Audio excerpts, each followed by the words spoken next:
Ito may nagpadala sa atin ng Romos Power Bank. Kung mapapansin nyo, ito yung old battery niya, lithium polymer na nakalagay. Ito naman yung battery pinalit natin, yung lithium-ion 18650, brand new battery, true rated battery.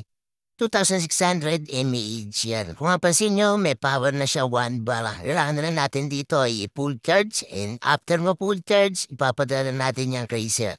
At ayan. So magtatanong, location ng shop, Tangos, Baliwag, Bulacan. Kung ipipin nyo o Sib Tangos, Baliwag, Bulacan. Pag nasa Sib ka na, tumingin ka sa tapat, makikita mo yung shop natin dyan, JM Repair Shop.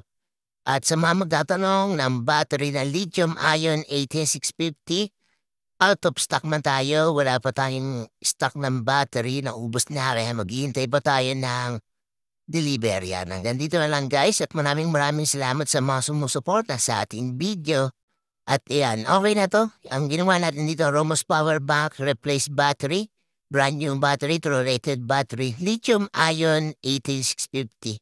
Hanggang dito lang, bye-bye!